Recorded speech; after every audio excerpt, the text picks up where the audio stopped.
ஆனா சேகர் பாபு கரெக்டா இந்த பள்ளி செவுத்துல ஒட்டுற மாதிரி அந்த கும்பத்துக்கு பக்கத்துல நின்று கொண்டிருப்பார்.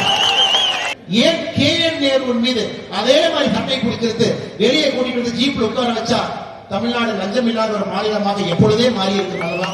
பழனியில் இருக்கக்கூடிய முருகபெருமானுடைய கோவில் வருமானம் உண்டி மூலமாக வருவது, உண்டியில் பணம், மக்கள் உள்ள போடக்கூடிய தங்கம் வெள்ளி, கோவில்ல விற்கக்கூடிய பலவிதமான விஷயங்களுக்கெல்லாம் வரக்கூடிய பணம், ஏன் பக்தர்கள் கொடுக்கக்கூடிய முடி காணிக்கையிலிருந்து வரக்கூடிய வருமானம் எல்லாத்தையும் சேர்த்துனீங்கன்னா பழனி கோவிலுடைய ஆண்டு வருமானம் என்பது 220 கோடி ரூபாயை தாண்டக்கூடிய தமிழகத்தினுடைய வருமானத்தில் மிகப்பெரிய கோயிலாக இருக்கக்கூடிய பழனி கோவில்.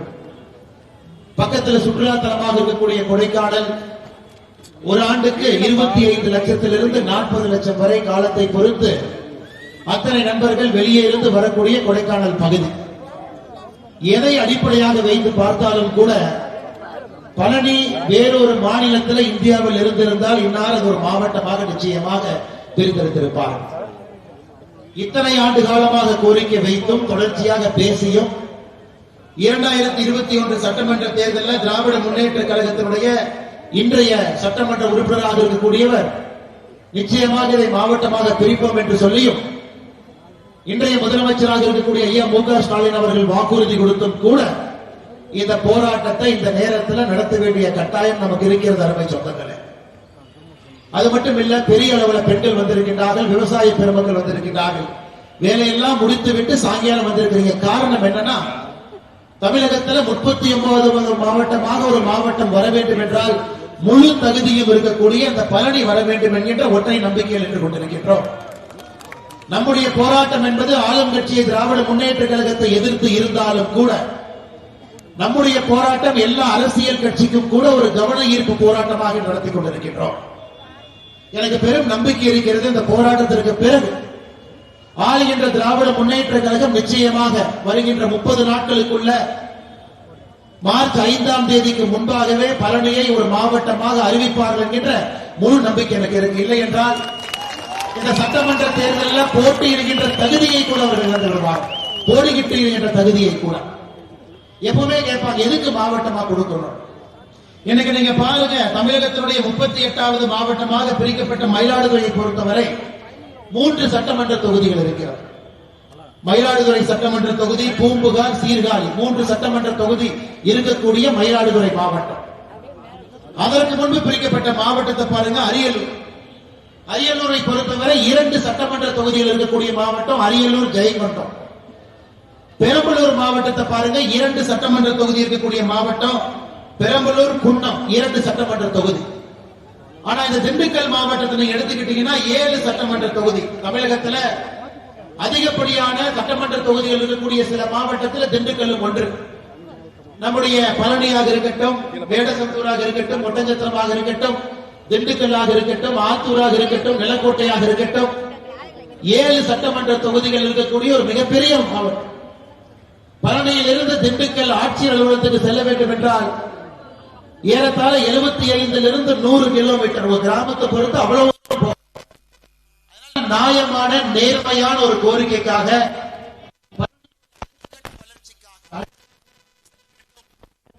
இங்க எல்லோருக்கும் வேலை உருவாகணும். ஒரு மாவட்டம்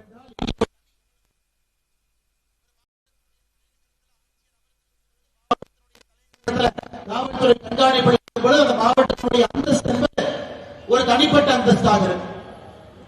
1979 காலகட்டத்தில் கோயம்புத்தூர்ல இருந்து ஈரோடு பிரிக்கப்பட்டது. அன்னைக்கு ஈரோடு பிரிச்சாங்க. ஈரோட்டுக்கு அன்னைக்கு ஒரு தனி அடையாளம் வந்துருச்சு. மஞ்சள் மாநகரம், அதிகப்படியான விவசாயிகள் செய்ய இருக்கக்கூடிய இடம், சிறு குறு தொழிலாளர்கள் இருக்கக்கூடிய இடம். அன்னைக்கு ஈரோட்டுக்கு ஒரு மகத்துவம் இருந்தது. 2009 கோயம்புத்தூர்ல இருந்து திருப்பூர் பிரிச்சாங்க. இன்னைக்கு திருப்பூர் மாவட்டத்தை பொறுத்தவரை 80,000 கோடி பின்னலாடை உற்பத்தி மட்டுமே செய்யக்கூடிய ஒரு நகரமாக திருப்பூர் மாவட்டம் இருக்கு. அதன் பிறகு சேலத்திலிருந்து 1997 நாமக்கல் பிரிக்கப்பட்ட பொழுது போல அன்னைக்கு நாமக்கல் சின்னதா இருந்து இன்னைக்கு நாமக்கல் பார்த்தீங்கன்னா மிகப்பெரிய தொழில் நகரமாக உருவாகி இருக்கிறது. இதெல்லாம் இந்த நேரத்தில் ஒரு அரசியல் கட்சியை பொறுத்தவரை தேர்தல் நேரத்திலேயே இந்த கவனிப்பு கூட்டத்தை போடணும். 5 வருட காலமும் கூட போட்டுக்கிட்டே இருக்கும். பழனியை சார்ந்த நம்முடைய பாரதிய ஜனதா கட்சியினுடைய தலைவர்கள் தொண்டர்கள், கூட்டணி கட்சியினுடைய தலைவர்கள் தொண்டர்கள் எல்லோரும் இணைந்து இன்னைக்கு இதை செய்யணும். பொதுமக்களை ஒன்றாக ஒருங்கிணைக்கணும். கோட்டையில் இருக்கக்கூடிய முதலமைச்சர் அவர்களுக்கு நாளை காலை காவல்துறை நுண்ணறிவு பிரிவு ஒரு ரிப்போர்ட்டை கொடுப்பாங்க. அது தினமும் காலையில முதலமைச்சர் அவர் அந்த நுண்ணறிவு கொடுக்கக்கூடிய இன்டெலிஜென்ஸ் ரிப்போர்ட்டை படிப்பாரு வீட்டில். அன்னைக்கு படிப்பாரு, பழனியில் நேற்று கூட்டம் போட்டிருக்கிறாங்க, இத்தனாயிரம் பேர் சேர்ந்து இருக்கிறாங்க, மக்களுடைய கோரிக்கை அடுக்குன்னு எல்லோருக்கும் அவர்களுக்கு கேட்க வேண்டும் என்பதற்காக பழனி மாநகரத்திலே இந்த கூட்டம் நடந்து கொண்டிருக்கிறது அருமை சொந்தங்கள். ஆனால் நேரத்தை ஒதுக்கிவிட்டு இந்த கூட்டத்துக்கு வந்திருக்கக்கூடிய உங்கள் அனைவருக்கும் இந்த நேரத்தில் என்னுடைய நெஞ்சார்ந்த நன்றி இந்த நேரத்தில் தெரிவித்துக் கொள்கிறேன். அருமை சொந்தங்கள், இன்னொரு விஷயத்தை பாருங்க. இந்த திண்டுக்கல் மாவட்டத்தில் 7 சட்டமன்ற தொகுதியில 10ஓடு 11ஆக பழனி இருக்கின்ற காரணத்தினால தினமும் 40,000 பேருக்கு மேல முருகபெருமானை தரிசிக்க வர்றாங்க. ஒரு கோவில் நகரம் உண்மையை சொல்ல வேண்டும் என்றால் இது குப்பை நகரமாக மட்டும்தான் இருக்கிறது. கோவில் நகரம் என்கின்ற பெயரையே நம்ம பயன்படுத்த முடியாது. நான் சொல்லிங்க, மத்திய அரசுடைய ஆய்வு சொல்லுகிறது 50,000 பேர்த்திலிருந்து 3 லட்சம் பேர் வசிக்கக்கூடிய நகரத்தை எந்த அளவுக்கு சுத்தமாக இருக்கிறது பட்டியல் போடுறான். 50,000 3 லட்சம் பேர் வசிக்கக்கூடிய நகரத்துல பழனி இந்தியாவுடைய 585வது இடத்துல இருக்கு. நான் மறுபடியும் சொல்றேன், நல்லா கேளுங்க சொந்தங்கள். 50,000 பேர்த்திலிருந்து 3 லட்சம் பேர் வசிக்கக்கூடிய நகரம் பழனி சுத்தத்தின் அடிப்படையில் இந்தியாவில் 585வது இடத்துல இருக்கு. அப்ப 584 நகரங்கள் பழனிக்கு முன்னாடி இருக்கிறாங்க சுத்தத்துல. இவங்க என்ன மெயின்டைன் பண்றாங்க, என்ன நிர்வாகம் வச்சிருக்கிறாங்க, என்ன ஆட்சி அதிகாரம் நடந்து கொண்டிருக்கிறது? இவ்வளவு வரி பணம் ஒரு கோவில் இருந்து மட்டும் 220 கோடி ரூபாய்க்கு மேல வருமானம். பாலதண்டாயுதபாணி சுவாமி கோவிலுடைய மொத்த சொத்து அரசாங்க புள்ளி விவரப்படி 1530 கோடி ரூபாய் கோவிலுடைய சொத்து மட்டுமே. என்னங்க மெயின்டைன் பண்றாங்க? இது எல்லாத்துக்கும் கூட ஒரே ஒரு விடிவெள்ளியாக வர வேண்டும் என்றால் அதிகாரிகள் இந்த இடத்துல வந்து உட்காரணும். டிஸ்ட்ரிக்ட் ஹெட் குவார்டர்ஸ் என்று சொல்லுவார். ஆட்சி அதிகாரம் இருக்கக்கூடிய பகுதியாக இருக்கணும். மக்கள் 100 கிலோமீட்டர் 120 கிலோமீட்டர் போய் ஆட்சியை பார்க்கணும்னா நியாயமான ஒரு மனு இருந்தா கூட கொண்டு போய் கொடுக்க மாட்டாங்க ஐயா. ஏழை மக்கள் வரணும், விவசாய பெருமக்கள் வரணும். அவர்கள் இருக்கக்கூடிய பிரச்சனையை ஒரு ஆட்சியருடைய அந்த மனு நாள்ல போய் நின்று கொடுக்க வேண்டும் என்று நினைத்தால் ஆட்சியர் பக்கத்தில் இருக்கணும்.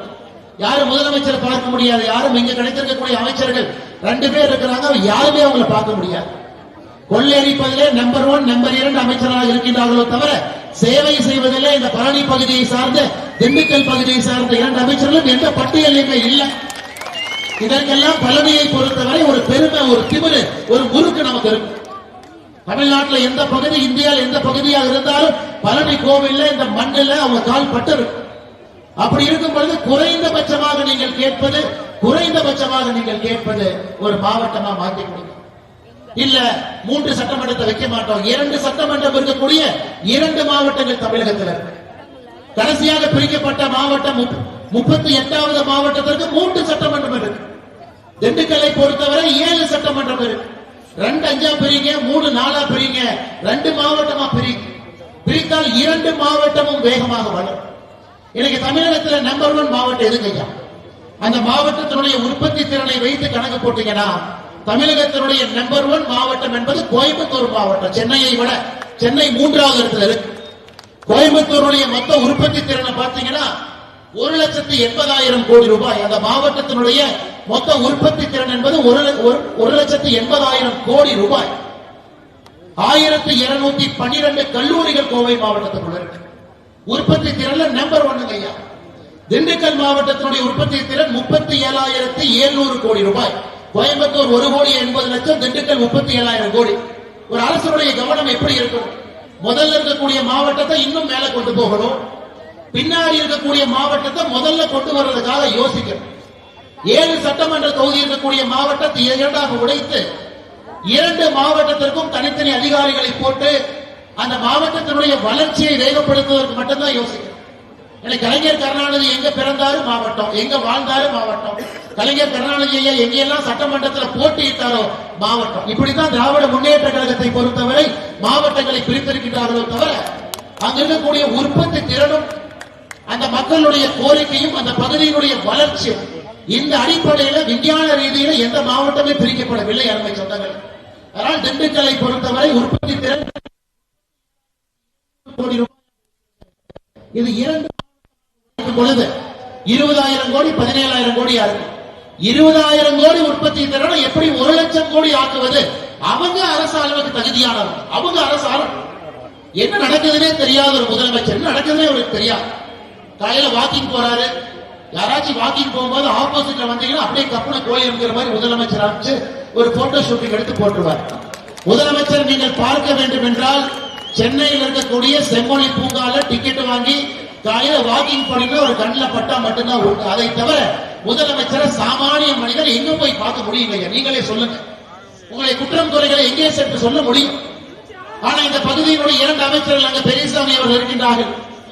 இங்க ஒட்டஞ்சத்திர தொகுதியினுடைய சட்டமன்ற உறுப்பினர் அமைச்சராக இருக்கக்கூடிய சக்கரபாணி அவர்கள் இருக்கின்றார்கள். மக்கள் பிரச்சனையை கடைசியா 2 பேர் எப்ப பேசுறீங்க பார்த்தீங்க? அங்க இருக்கக்கூடிய ஐபி திண்டுக்கல் பெரியசாமி அவர்களை பொறுத்தவரை ஆட்சி அதிகாரத்திற்கு திராவிட முன்னேற்ற கழகம் வந்த பிறகு அவர் கேட்ட இலாக்கா கொடுக்கவில்லை என்பதற்காக சென்னையில ஒரு தனியார் ஹோட்டல்ல ரூம் போட்டு அங்கேயே தங்கியிருந்தார். உண்மையை நான் சொல்றேங்க. முதலமைச்சருக்கு சவால் விட்டார். எனக்கு இந்த இலாக்காவை மாற்றி கொடுத்தா தான் நான் திண்டுக்கலுக்கு போவேன் என்று சொல்லி சென்னையில ஒரு ஹோட்டல்ல ரூம் போட்டு அங்கேயே தங்கிட்டு இருந்தார். அரசு ஒதுக்கிய வீட்டுக்கு கூட போல ஐபி அங்கேயே இருந்தார். இலாக்கா மாற்றிய பிறகுதான் முதலாக திண்டுக்கலுக்கு ஐ பெரியசாமி வந்தார். இவங்களுடைய ஆசை என்பது பதவிக்கு வந்திருப்பது மக்களுக்கு சேவை செய்ய என்பதற்காக. நான் இவ்வளவு சீனியர், அப்ப எனக்கு இந்த பதவி கொடுக்கலாம். செந்தில் பாலாஜி நேற்று வந்தவனுக்கு சாராய துறை கொடுத்தா அவன் அவ்வளவு கொள்ளையடிப்பான். நான் 40 வருஷம் ஆட்சியில் இருக்கிறேன், எனக்கு சின்ன துறையை கொடுத்தா நான் எப்படி கொள்ளையடிப்பேன்?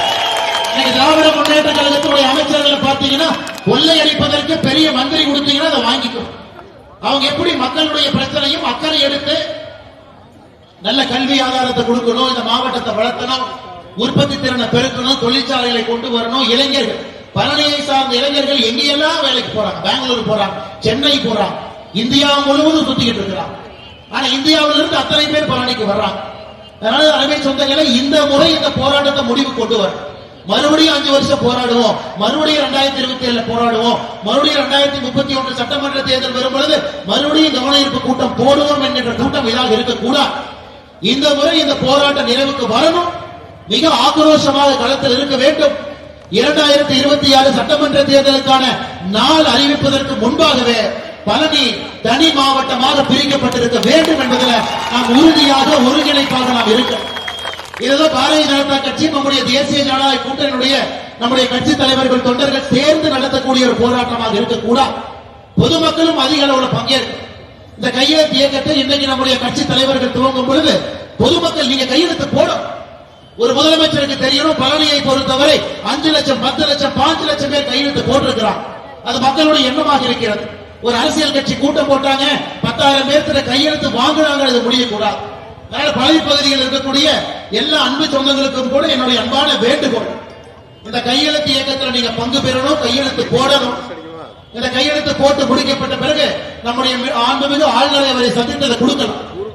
ஆனால் முதலமைச்சருக்கு தெரிந்திருக்கணும், இத்தனை மக்கள் கையெழுத்து போடுறாங்கன்னா அவங்க கோபமா இருக்கிறாங்க. ஐயா, இந்த பழனி முருகனை வைத்து அரசியல் செய்வது மட்டும்தான் இன்னைக்கு திராவிட முன்னேற்ற கழகத்தினுடைய முதல் வேலையா இருக்கு. இங்கே 2024 பழனியில அனைத்துலக முருகர் மாநாடு போட்டாங்க. இங்கேயே போட்டாங்க. எதுக்கு முருகர் மாநாடு போடுறீங்கன்னா, ஐயருக்கு அமாவாசைக்கு சம்பந்தம் இல்லைங்கிற மாதிரி நீ எதுக்கு முருகனை கூப்பிடுறீங்கன்னா, இல்ல நாங்க முருகபெருமான பட்டி தொட்டி எல்லாம் எடுத்துக்கொண்டு செல்லுகின்றோம். அந்த அனைத்துலக முருக மாநாட்டில் ஒரு தீர்மானம் போட்டாங்க. நாங்கள் 50 கோடி ரூபாய் நிதி ஒதுக்கி 143 முருகன் கோயிலை புனரமைப்போம். எதுக்கு 143 தெரியாது, துர்காமா சொல்லியிருப்பாங்க. 1 கூட்டல் 4 கூட்டல் 3 போட்டா 8 வருது. ராசியான நம்பர் 143 போடுறோம். அப்படித்தான் அரசாங்கத்தில் பாதி பேர் நம்பர் எழுதுறாங்க. எதுக்கு 143 கோயில் யாருக்கும் தெரியாது. 143 கோயிலுக்கு 50 கோடி ரூபாய் முருகன் கோவிலுக்கு பணம் கொடுத்து புனரமைப்போம். இதுவரை ஒரு கோவிலுக்கு 1 ரூபாய் கொடுக்கப்படவில்லை. திமுக 2021 தேர்தல் வாக்குறுதி, நாங்க ஆட்சிக்கு வந்தா தமிழகத்தில் கும்பாபிஷேகத்திற்கு மட்டுமே 1000 கோடி ரூபாய் புனரமைப்பதற்கும் கும்பாபிஷேகத்திற்கும் ஒதுக்குவோம் என்று சொல்லியிருக்கிறார். மாநில அரசுடைய நிதிநிலை அறிக்கை எடுத்து படிச்சீங்கன்னா 2021-22 பூஜ்ஜியம் 1 ரூபாய் ஒதுக்கப்படவில்லை. 2022-23 பூஜ்ஜியம் 1 ரூபாய் ஒதுக்கப்படவில்லை. 2023-24 30 கோடியே 15 லட்சம் ரூபாய் ஒதுக்கினார்கள். 2024-25 51 கோடியே 78 லட்சம். இன்னைக்கு மொத்தமா பாத்தீங்கன்னா 82 கோடி ரூபாய் 4 ஆண்டுகளை ஒதுக்கி இருக்கிறார். இன்னும் சில நாட்கள் நிதிநிலை அறிக்கை கொடுக்க போறாங்க, அன்னைக்கு தெரியும் 5வது ஆண்டு எவ்வளவு ஒதுக்கி இருக்கிறார். 1000 கோடி ரூபாய் இந்து கோவிலுடைய புனரமைக்க கொடுப்போம் என்று சொல்லி வெறும் 82 கோடி ரூபாய் ஒதுக்கி இருக்கக்கூடிய திராவிட முன்னேற்ற கழகம் எங்க? ஆனா எங்கேயாவது கும்பாபிஷேகம் நடந்தா இந்த காக்காக்கு மூக்கு வைத்த மாதிரி முதல் ஆளாக சேகர்பாபு அங்க போய் நிற்பார். எங்கேயாவது கும்பாபிஷேகம் நடந்தா போதும், சம்பந்தமே இல்லை. யாரோ பணம் கொடுத்திருப்பாங்க, யாரோ பெயிண்ட் அடிச்சிருப்பாங்க, யாரோ கொத்தனார் என்ன வேலை பார்த்திருப்பாங்க, ஊருக்காரங்க யாரு கை காலிலையோ விழுந்து அவங்க பணத்தை வசூல் பண்ணி கும்பாபிஷேகம் பண்ணுவாங்க. ஆனா சேகர்பாபு கரெக்டா இந்த பள்ளி செவுத்துல ஒட்டுற மாதிரி அந்த கும்பத்துக்கு பக்கத்துல நின்று கொண்டிருப்பார். ஆனால் எந்த ஒரு வாய்ப்பும் கூட திரும்ப நீங்கள் கொடுக்க மாட்டீர்கள் என்கிற ஒரு நம்பிக்கை எனக்கு இருக்கு. 2026 திராவிட முன்னேற்ற கழகத்துக்கு நீங்க வாய்ப்பு கொடுக்க போறது இல்லை. ஆனாலும் திராவிட முன்னேற்ற கழகத்துக்கான அபாயமணி என்பது நீங்க தேர்தல் அறிவிக்கின்ற நாட்களுக்கு முன்பு என அறிவித்த பிறகு மாநில அரசு எந்த ஒரு முடிவையும் அறிவிக்க முடியாது. இந்திய தேர்தல் ஆணையத்தினுடைய ஆணைப்படி அதற்கு முன்பாக பழனி மாவட்டத்தை அறிவிக்க வேண்டிய கட்டாயமும் கடமையும் உங்களுக்கு இருக்கு. காரணம், திராவிட முன்னேற்ற கழகம் சார்பாக யாராவது பழனி சட்டமன்ற தொகுதியில வேட்புமனு சொன்னாங்க நீங்க விடக்கூடாது, இரவு போட்டு நிறுத்திடலாம். அந்த அளவுக்கு மோசமாக நாம் இருந்தால் மட்டும்தான் இதற்கு ஒரு தீர்வு கிடைக்கும் என்கின்ற முழு நம்பிக்கை. சமீபத்தில் பாருங்க, டிஎன்பிஎஸ்சி நிறைய இளைஞர்கள் இருக்கிறீங்க. தமிழ்நாடு பப்ளிக் சர்வீஸ் கமிஷன் இன்னைக்கு இளைஞர்களுக்கு அரசாங்க வேலைக்கு செல்ல வேண்டும் என்றால் இந்த குரூப் எக்ஸாம் பரீட்சை தான் எழுத முடியும். குரூப் 2, குரூப் 2A அதற்கான பரீட்சை நடக்குதுங்க ஐயா. மொத்தமா 9000 பேர் எழுதுறாங்க. 9000 பேர் பங்கு பெறக்கூடிய பரீட்சை. சென்னையில 3 சென்டர். பிரசிடென்சி காலேஜ் போறவங்க மாத்தி ஹால் டிக்கெட்ல எம்ஏவி வைஷ்ணவ கல்லூரி போய், எம்ஏவி வைஷ்ணவ கல்லூரி போறவங்க ஹால் டிக்கெட்டை மாத்தி பச்சையப்பாக்கு போ. 9000 பேருக்கு நீ ஹால் டிக்கெட் கொடுக்கணும். 3 IAS அதிகாரிகள், ஏகப்பட்ட அதிகாரிகள் டிஎன்பிஎஸ்சி உட்கார்ந்து இருக்கிறாங்க. அதுக்கு ஒரு போர்டு இருக்கு. டிஎன்பிஎஸ்சி என்பது முதலமைச்சருடைய நேரடி கட்டுப்பாட்டில் இருக்கக்கூடிய ஒரு அமைப்பு. இளைஞர்கள் அரசின் மீது ஒரு நம்பிக்கை வைத்து நான் பரீட்சை எழுதி என்னோட பேப்பரை யாரும் நேர்மையா திருத்தி பணம் வாங்காம எனக்கு ஒரு அரசு வேலை கிடைக்குங்கிற நம்பிக்கையோடு இருக்கக்கூடிய ஒரு ஆணையம் என்பது TNPSC, Tamil Nadu public service commission. நான் எழுதுற பேப்பரை நேர்மையா படிப்பாங்க, நேர்மையா மார்க் போடுவாங்க, எனக்கு வேலை கிடைக்கும். முதலாக சுதந்திரத்திற்கு பிறகு தமிழகத்தில் முதலாக டிஎன்பிஎஸ்சி குரூப் 2 பரீட்சை நிறுத்தி வைக்கப்பட்டது 2 நாட்களுக்கு முன்பு. சுதந்திரத்திற்கு பிறகு தமிழகத்தில் முதலாக இந்த கேடுகட்ட திராவிட முன்னேற்ற கழக ஆட்சியில் நடந்திருக்கு. அதான் நான் ஸ்டாலின் ஐயா கேட்கலான்னு இருக்கிறேன். ஐயா, நீட்டு பரீட்சை நிறுத்துறேன்னு சொல்லிட்டு டிஎன்பிஎஸ்சி நிறுத்தி வச்சிருக்கீங்க. நீங்க இத்தனை நாளா சொன்னது நீட்டை நிறுத்துது. நீட்டை நிறுத்தினாச்சு சில பேர் சந்தோஷப்படுவாங்க. டிஎன்பிஎஸ்சி பரீட்சையை நடத்த முடியல. அதன் பிறகு நகர்ப்புற நிர்வாகம் மற்றும் குடிநீர் வழங்குதல். இன்னைக்கு பழனியை நான் சொன்னது 50,000 பேர்த்திலிருந்து 3 லட்சம் பேர் வசிக்கக்கூடிய ஊர். இந்தியாவில் 585வது இடத்துல சுத்தத்தில் இருக்கு. நம்ம விட 584 நகரம் முன்னாடி இருக்கா. அப்ப நகர்ப்புற நிர்வாகம் அவங்களுடைய வேலை.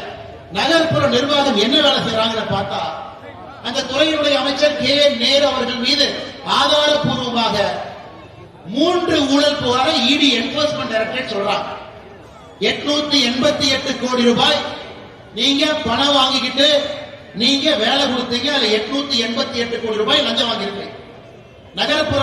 நகர்ப்புற நிர்வாகத்துல குடிநீர் வழங்கல் துறையில இன்ஜினியர் யாரையெல்லாம் ரெக்ரூட் பண்ணீங்களோ கடந்த 4 ஆண்டுகள்ல இத்தனை பேரிடம் பணம் வாங்கி கொண்டு 45 லட்சம் ரூபாய் வரை வாங்கியிருக்கிறார். 45 லட்சம் ரூபாய் வரைக்கும் இன்ஜினியர் பணம் வாங்கி வேலை போட்டிருக்காங்க. அதிலே பெறப்பட்ட லஞ்சம் மட்டுமே 888 கோடி. நகர்ப்புற நிர்வாகத்துறையில பணி செய்யக்கூடிய கான்ட்ராக்டர் அவர்களுக்கு கமிஷன் வாங்கி பில்ல ரிலீஸ் பண்றதுக்கு 1020 கோடி ரூபாய். அரசு பணியாளர்களை நகர்ப்புற நிர்வாகத்துறையில பணியிடை மாற்றம் செய்வதற்கு 365 கோடி ரூபாய் ஊழல். இது ஒரே ஒரு துறையில அரசாங்க அதிகாரிகள் இடம் மாற்றுவதற்கு ஊழல், அரசாங்க அதிகாரிகளை ரெக்ரூட் பண்றதுக்கு பணியாளை கொடுப்பதற்கு ஊழல், நடந்த வேலைக்கு அங்க இருக்கக்கூடிய டெண்டர் எடுத்தவங்களுக்கு கமிஷன் கொடுத்து டெண்டர் கொடுக்கிறதுக்கு ஒரு ஊழல். அப்ப அடிப்படையே ஊழலாக இருக்கும் பொழுது எப்படி ஒரு நகரத்தை சுத்தமாக வைப்பதை பற்றி இவர்கள் யோசிப்பார்கள். ஊழல் என்பது எல்லா இடத்திலும் பரவி கிடக்கும். ஒரு போட்டி பரீட்சையை ஒழுக்கமா நடத்த முடியும். பழனி என்பது தமிழகத்தை இந்தியாவை பெருமை பேரை சொல்லக்கூடிய நகரமா இருக்கும். திருப்பதிக்கு போங்க, எப்படி இருக்குன்னு பாருங்க. திருப்பதிக்கு போங்க, இன்னைக்கு திருப்பதியை பொறுத்த வரைக்கும் டிரான்ஸ்பரண்டா போட்டிருக்காங்க. நாம் முடி காணிக்கை கொடுத்திருக்கின்றோம். அந்த முடியினுடைய விற்பனை மட்டுமே 165 கோடி ரூபாய். திருப்பதி தேவஸ்தானம் எல்லாத்தையும் பார்த்துக்கலாம், எவ்வளவு வருமானம் பார்த்துக்கலாம். பழனியை பொறுத்தவரை எங்கேயுமே எதுவும் சொல்ல மாட்டாங்க, ஆட்டையை போட்டாலும் சொல்ல மாட்டாங்க.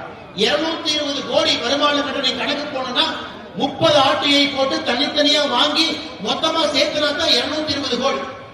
திராவிட முன்னேற்ற கழகத்தை பொறுத்தவரை ஆட்சியில் இருக்கும் பொழுது கோவில் வருமானம்னா என்னன்னு சொல்லவே கூடாது. கோவில்ல இவ்வளவு வருமானம் வருதுன்னா நம்ம கேள்வி கேட்போம். ஏன்டா 220 கோடி ரூபாய் வருமானம் வருஷத்துக்கு வருது, நீ வசதி பண்ணிருக்கியா, நீ தண்ணி வச்சிருக்கிறியா, ஃபேன் போட்டிருக்கிறியா, நல்ல டாய்லெட்டுகள் கொடுக்கிறியா? இத்தனை பேர் இந்த ஆண்டு நானும் வந்திருந்தேன், போன ஆண்டு உங்களை போல் வந்திருந்தேன். இத்தனை பேர் நம்ம தைப்பூசத்தன்னைக்கு வர்றோம், இத்தனை ஆயிரம் லட்சக்கணக்கான பேர் வர்றாங்க. எங்கேயாச்சும் ரோட்ல நடந்து வர முடியுதாங்க ஐயா? செருப்பு போடாம அத்தனை பேர் வர்றாங்க. கண்ணாடி துகள்கள், பியர் பாட்டில், பிளாஸ்டிக் துகள், அத்தனை பேர். தமிழ்நாட்டுக்கு வெளியே கேரளால இருந்து ஒருத்தவங்க வந்து பார்த்தாங்கன்னா நம்ம பழனியை பார்த்து என்னங்க நினைப்பாங்க, என்ன நினைப்பாங்க நம்ம ஊரை? அப்ப நீங்க என்ன கேள்வி வைப்பீங்க? 220 கோடி ரூபாய் உனக்கு வசூல் ஆகுது, அதுல ஒரு 20 கோடியை நீ பழனிக்கு செலவு பண்ணா கூட இந்த நகரம் உயர்ந்து விடுமே. அப்ப உங்களுக்கு டேட்டா கொடுக்க கூடாது. அப்ப 220 கோடிங்கிற டேட்டாவே உங்களுக்கு சொல்ல மாட்டாங்க. உண்டி கலெக்ஷன் 2 மாசத்துக்கு ஒருக்கா 15 கோடி, 3 மாசத்துக்கு ஒருக்கா 18 கோடி. அதை தவிர பழனி கோவில் இருந்து எந்த ஒரு இன்ஃபர்மேஷன் டேட்டாவுமே உங்களுக்கு கிடைக்காதப்ப எப்படி இருக்கக்கூடிய மக்கள் கேட்பார்கள், என்னுடைய கோவில், என்னுடைய ஊர், என்னுடைய கோவிலுக்கு செலவு பண்ணாம அந்த பணத்தை எங்கே எடுத்துட்டு போறேன்? அதனால்தான் அருமை சொந்தங்களே, இந்த முறை இவ்வளவு பக்கத்துல நீங்க வந்துட்டீங்கன்னு விடக்கூடாது. பழனியை பொறுத்தவரை தமிழகத்தினுடைய 39வது மாவட்டமாக இது வரணும். இது வரலைன்னா இன்னொரு ஐடியா வச்சிருக்கேன். நம்ம அண்ணன் கனகராஜனை யாரையாச்சும் பிடிச்சி ஜோசிகாரரை பிடிச்சி துர்கா மாட்ட, ஆமா அந்த பழனியை 39 அறிவிச்சிட்டீங்கன்னா உறுதியா ஆட்சி பண்ணலாம் சொன்னீங்கன்னா அறிவிச்சுவோம். அது கடைசி வழி. இந்த கையெழுத்து இயக்கம் நடத்தியும் பொதுமக்களை சேர்த்தியுமேனா அப்படித்தான் இருக்கிறாங்க, அப்படித்தான் இருக்கிறாங்க. கணவரை பொறுத்தவரை கோவில் இல்ல, கடவுள் இல்ல, யாரும் இல்லை. துர்காமா மனைவியை பொறுத்தவரை கோவில் தான் எல்லாம், கடவுள் தான் எல்லாம். 2 பேர் நமக்கே எவ்வளவு கோபம் வருதுன்னா, கோவில் கடவுள் என்று சொல்லக்கூடிய சொன்னா ஆக்ரோஷமா பேசினா அடுத்த துர்காமாவை கிளம்பி கோயிலுக்கு போய் சன் டிவியில காலையில இருந்து அவங்க செல்ஃபில இருந்து சூழ்நிலை போறதே காட்டி போட்டோவா போடுறான். எத்தனை கோயிலுக்கு போறாங்க? வேதம் கூட எனக்கு தெரியாதுங்க, துர்கா மாமாக்கு அவ்வளவு வேதம் தெரியும், எல்லாத்தையும் படிக்கிறான். சாம வேதம், அதர்வ வேதம், யஜுர் வேதம், ரிக் வேதம் எல்லாத்தையும் படிக்கிறான். அதனால நமக்கு குழம்பி போய் நிற்கின்றோம். இவங்க கடவுளை மறுப்புன்னு சொல்றதா, கடவுளை எதிர்ப்பாளன்னு சொல்றதா, கடவுளை நம்பக்கூடியவர்கள் சொல்றான். குடும்பத்துல 2 டிராமாவை போடுறான். இந்த வடிவேலன்னு சொல்ற மாதிரி எதுக்குப்பா வம்பு, தென்னை மரத்துக்கு ஒரு குத்து, பனை மரத்துக்கு ஒரு குத்து மாதிரி கடவுளை நம்பாதான் ஓட்டு வரட்டும், கடவுள் நம்புற ஓட்டு வரட்டும், 2 பேர் 2 பக்கம் போலாம். அதனால் இந்த முறை இந்த பித்தலாட்டத்தை எல்லாம் நாம் நம்பக்கூடாது. அருமை சொந்தங்களை, நாம் தெளிவாக இருக்க வேண்டும். நம்முடைய ஊரினுடைய வளர்ச்சி அடுத்த கட்டம் செல்ல வேண்டும். நம்முடைய உற்பத்தி திறன் உயர வேண்டும். பழனியை பொறுத்தவரை ஒரு கோவில் என்கின்ற அடையாளம் இருந்தாலும் அதை தாண்டி பொருளாதார அடையாளமாக பழனிக்கு நாம் கொண்டு வரோம். நிறைய தொழிற்சாலை வேலை வாய்ப்பு கொண்டு வரோம். இளைஞர்களுக்கு உள்ளூர்ல வேலை வாய்ப்பு ஏற்படுத்தும். விவசாய பொருட்களுக்கு நல்ல ஒரு சந்தையை இங்கே உருவாக்க வேண்டும். அதையெல்லாம் நம்மளாலதான் செய்ய முடியும். பழனியில இவர்களே சொல்லியிருந்தார்கள், 2021 தேர்தல் வாக்குறுதியில நாங்கள் ஆட்சிக்கு வந்தோம்னா சித்த மருத்துவக் கல்லூரியை துவங்குவோம். பழனியை தவிர வேற எங்குமே சித்த மருத்துவக் கல்லூரியை தொடங்க முடியாததற்கான சரியான இடம் பழனி தான். ஆனா அதையும் பண்ண மாட்டாங்க. மதுரையில எய்ம்ஸ் வரல.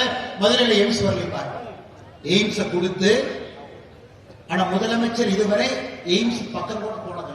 பல காக்கா போய் எட்டி பார்த்து என்ன நடக்குது. ஆனா தமிழகத்தினுடைய முதலமைச்சர் அந்த பக்கம் கூட போல. நீங்களே சொல்லுங்க ஐயா, யார் பிள்ளையாக இருந்தாலும் கூட, பக்கத்து வீட்டு பிள்ளையாக இருந்தாலும், நம்ம வீட்டு பிள்ளையாக இருந்தாலும் நம்ம போய் கேட்போம், அம்மா குழந்தை நல்லா இருக்காங்களா, எப்படி இருக்கிறாங்க கேட்போம். ஆனா தான் முதலமைச்சராக இருக்கக்கூடிய மாநிலத்துல 1900 கோடி ரூபாய்க்கு மேல பணம் போட்டு மத்திய அரசு ஒரு கட்டிடத்தை எய்ம்ஸ கட்டிட்டு இருக்கிறாங்க. 4 ஆண்டுகள் 10 மாசமா அந்த பக்கம் எட்டி கூட பார்க்க. அதுக்குள்ள முதலமைச்சரை விடுங்க, தமிழகத்தினுடைய மருத்துவத்துறை அமைச்சர் எட்டி பார்க்கல. ஏன் சரி அந்த பகுதியில் இருக்கக்கூடிய திமுக உள்ளூர் அமைச்சர் எட்டி பார்க்கல, திமுக எம்எல்ஏ எட்டி பார்க்கல. ஆனா சட்டமன்றத்துல கோஷம் போடுவாங்க, எய்ம்ஸ் எப்ப கட்டுவீங்க, எய்ம்ஸ் எப்ப கட்டுவீங்க. அருமை சொந்தங்களே, இந்த வருஷ கடைசியில எய்ம்ஸ் மக்கள் பயன்பாட்டுக்கு வருது.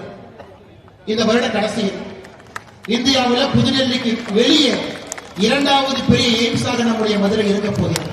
ஆனா இவங்க மனசு வச்சு இவங்களும் நம்மோடு கை சேர்ந்து, மோடியோடு கை சேர்ந்து முதலமைச்சரும் உள்ள போய் ஆரோக்கியமான அரசியல் செய்திருந்தால் 2 ஆண்டுகளுக்கு முன்பே எய்ம்ஸ் மக்களுடைய பயன்பாட்டுக்கு வந்திருக்கும். எய்ம்ஸ் நிலத்துல மரத்தை வெட்டுவதற்கான அனுமதி கேட்டு 1.5 ஆண்டுகள் கழித்து லோக்கல் பஞ்சாயத்து அனுமதி கொடுத்தாங்க. 1.5 ஆண்டுகள் கழித்து என்னெல்லாம் செய்ய முடியும், எப்படி எல்லாம் செய்ய முடியும், எங்கே எல்லாம் தாமதப்படுத்த முடியும் என்பதையெல்லாம் செய்துவிட்டு இன்னைக்கு இங்க சித்த மருத்துவ கல்லூரி கட்டுவோம் என்று சொல்லி ஒரு செங்கலை கூட வைக்கிறேன். ஒத்த செங்கல்காரர் ஒருத்தர் வருவார். பழனியில சித்த மருத்துவ கல்லூரி என்று சொல்லும், ஒத்த செங்கலை கூட வைக்கிறேன். ஆனா தேர்தல் பிரச்சாரத்தப்ப இந்த ஒத்த செங்கல்காரர் வருவாரு, மேல ஏறுவாரு, என்ன நடக்குதுன்னே தெரியாது. காலையில் 2 மணிக்கு படுத்து தூங்குவாரு. சூரியன் போனதுக்கு அப்புறம் 12 மணிக்கு எந்திரிப்பார். அருமை சகோதரர் உதயநிதி ஸ்டாலின் பேப்பரை கொடுப்பாங்க, எடுத்து படிப்பார். செங்கலுக்கான ஒரு செங்கலை தூக்குப்பார். அவருக்கு பால் டாயில் கொடுத்தா கூட தூக்கி இருப்பார். அவருக்கு என்ன கொடுத்தா கூட தூக்குவார். செங்கலை கொடுத்து தூக்கினாரு, தூக்கி காமிச்சிட்டார். எதுக்கு தூக்குறோம், எதுக்கு மக்கள் முன்னாடி பேசுறோம், எதற்காக மக்கள் இருக்கின்றோம் என்று தெரியாது. நமக்கு துணை முதலமைச்சர் குடும்பாட்சி என்று சொல்லுகின்றோம். தன்னுடைய மகனை சினிமாவிலிருந்து கடத்திக்கிட்டு வந்து அரசியல் துறை எம்எல்ஏ தனியாக கவர்னர் அலுவலகத்தில் தனியாக பதவியேற்பு விழா தன்னுடைய மகன். இன்னைக்கு மகனுக்கு முக்கியத்துவம். தங்கச்சி கனிமொழி அடிச்சுக்கிறாங்கன்னு சொல்லிட்டு அந்த அம்மாவே நீ கிளப்பி விட்டார். நீ போய் தமிழ்நாடு ஃபுல்லா சுத்தி மக்கள்கிட்ட போய் தேர்தல் வாக்குறுதி வாங்கிட்டு வாப்பாங்க. ஏன்னா அவங்க மாணவர்களுக்கு நாம போன மக்கள் திரும்ப கேட்பாங்க, 511 தேர்தல் வாக்குறுதி கொடுத்தீங்களே, எத்தனை வாக்குறுதி நிறைவேற்றினீங்க முதலமைச்சர் கேட்பதற்காக தன்னுடைய தங்கச்சி அனுப்பிவிட்டிருக்கிறார். அவங்களை பார்த்து மக்கள் கேள்வி கேட்டும், அவங்களுக்கு இந்த பிரச்சனை வரும். ஆனால் அருமை சொந்தங்களே, நான் பேசுவது அரசியலாக இருந்தாலும் கூட மிக முக்கியமாக நாம் இங்கே நின்று கொண்டிருப்பது பழனி ஒரு மாவட்டமாக அறிவிக்கப்பட வேண்டும் என்பதற்காக நிற்கின்றோம். ஒரு கிராம நிர்வாக அலுவலர் ஒரு VAO 1000 ரூபாய் லஞ்சம் வாங்கினா அதை கோழியை குடிக்கிற மாதிரி 4 பேர் குடிப்பாங்க. அதை போட்டோ எடுத்து அவரை எப்படி எல்லாம் கவர் பண்ணி 1000 ரூபாய் லஞ்சம் வாங்கினாரு, நாங்க எப்படி பிடிச்சோம் காட்டக்கூடிய வேகத்தை KN நேரு அவர்கள் மீது ஏன் காட்ட மாட்டீர்கள் நான் கேட்கிறேன். 888 கோடி ரூபாய் லஞ்சம், 1020 கோடி ரூபாய் லஞ்சம், 365 கோடி ரூபாய் லஞ்சம். ஒரு 1000 ரூபாய் லஞ்சம் வாங்கக்கூடிய கிராம நிர்வாக அலுவலர் மீது நீ காட்டக்கூடிய கோபத்தை, வேகத்தை தமிழகத்தினுடைய லஞ்ச ஒழிப்புத்துறை நம்முடைய காவல்துறை நண்பர்கள் ஏன் KN நேரு மீது அதே மாதிரி சட்டை பிடிச்சிருந்து வெளியே கூட்டிட்டு வந்து ஜீப்ல உட்கார வச்சா தமிழ்நாடு லஞ்சம் இல்லாத ஒரு மாநிலமாக எப்பொழுதே மாறி இருக்கு. நல்லதான் அருமை சொந்தங்களே, இந்த தேர்தலை பொறுத்தவரை என்ன சொன்னாலும் கூட நீங்கள் தெளிவா இருக்கணும். உள்ளூர் பிரச்சனை முக்கியம், தமிழ்நாட்டினுடைய பிரச்சனை முக்கியம், இந்தியாவுடைய பிரச்சனை முக்கியம். 3ஐயும் சேர்த்து நீங்க யோசிக்கணும். உள்ளூர் பிரச்சனையை தீர்ப்பான், தமிழ்நாட்டுக்கு நல்லது பண்ணப்பா, இந்தியாவுக்கு நல்லது. அது போன்ற அரசியல் சக்திக்கு வாய்ப்பு கொடுங்க. தேசிய ஜனநாயக கூட்டணிக்கு இந்த முறை வாய்ப்பு கொடுங்க. நிச்சயமாக நீங்கள் கொடுப்பீர்கள், அது உறுதியாக நமக்கு தெரியும். நம்முடைய இன்றைய எதிர்க்கட்சி தலைவர் தேசிய ஜனநாயக கூட்டணியுடைய முதலமைச்சர் வேட்பாளர் அண்ணன் எடப்பாடி பழனிசாமி அவர்கள் இதே பழனியில் சொல்லியிருந்தாங்க, நாங்கள் ஆட்சி அமைத்து வரும் பொழுது பழனியை மாவட்டமாக அறிவிப்போம் என்று சொல்லியிருந்தார். அதே வாக்குறுதியை தான் இன்னைக்கு எடப்பாடி சொல்றாங்க. ஏன்னா நமக்கு 2021 அந்த வாய்ப்பு கிடைக்கும். ஆனால் நம்முடைய இடத்துல எல்லோரும் தெளிவாக இருக்கின்றோம். பழனி தமிழகத்தினுடைய 39வது மாவட்டமா வரணும். யாருக்கும் தொந்தரவு பண்ண வேண்டாம். திண்டுக்கல் மாவட்டத்தை 2ஆக 7 சட்டமன்ற தொகுதி 3, 4, 2, 5ஆக பிரிப்போம். யாருக்கு பிரச்சனை?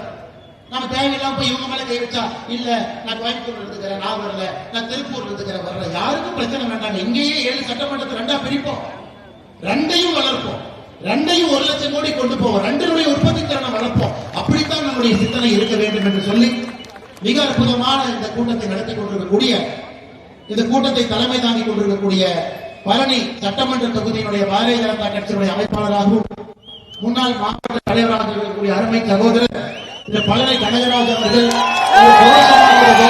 வீடு வீடாக சென்று பேசிக் கொண்டிருக்கிறார். அவருக்கு என்னுடைய சிறப்பு நன்றிகளை இந்த நேரத்தில் தெரிவித்துக் கொள்கின்றேன்.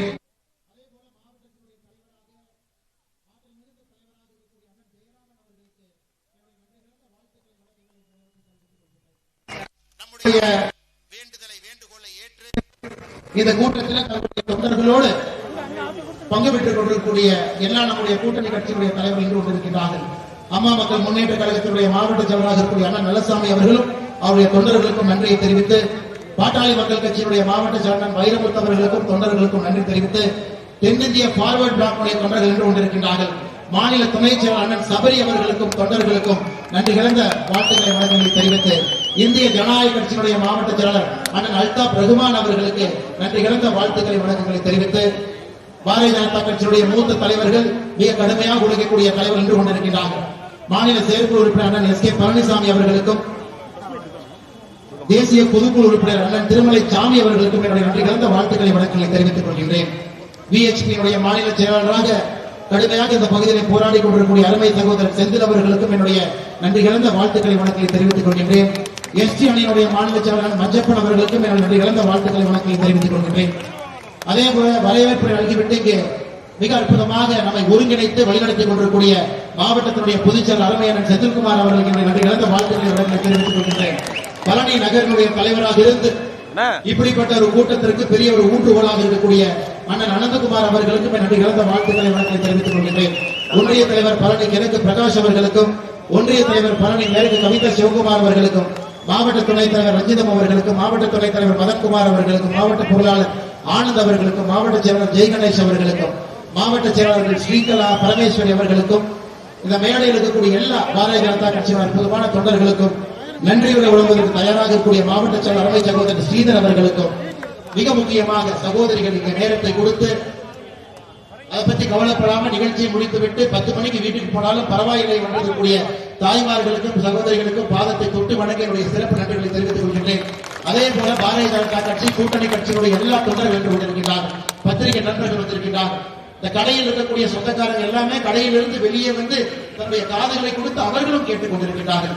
அவர்களுக்கும் என்னுடைய சிறப்பு வணக்கத்தை, குறிப்பாக காவல்துறை நண்பர்கள் நமக்கு அனுமதி அளித்து பாதுகாப்பு கொடுத்து இந்த இடத்தில் நின்று கொண்டிருக்கின்றார்கள். அவர்களுக்கும், இதனால் பொதுமக்களுக்கு இடையூறாக இருக்கும் எதையும் பொருட்படுத்தாம ஒரு நல்ல காரியத்துக்கு தானே கூட்டம் பெறாங்கன்னு நமக்காக இடம் கொடுத்த பொதுமக்களுக்கும் இந்த நேரத்தில் நன்றி தெரிவித்து, மிக முக்கியமாக இந்த போராட்டத்தை இந்த முறை வெற்றியோடு முடிப்போம் என்று சொல்லி மனதை கொஞ்சம் கூட தளர விட்டுறாதீங்க. இதே ஆக்ரோஷத்தோடு இருங்க. இந்த கையெழுத்து இயக்கத்தை முழுமையாக பங்கு பெறுங்க. பழைய நகரத்தில் இருக்கக்கூடிய எல்லா அன்பு சொந்தங்களும் கையெழுத்து போடுங்க என்று சொல்லி வாய்ப்பு கொடுத்த மேடையில் இருக்கக்கூடிய எல்லா தலைவர்களுக்கும் நன்றி கலந்த வாழ்த்துக்களை வணக்கங்களை தெரிவித்து என்னுடைய உரையை முடித்துக் கொள்கின்றேன். நன்றி, வணக்கம். பாரத் மாதா கி ஜெய். பாரத் மாதா கி ஜெய். பாரத் மாதா கி ஜெய்.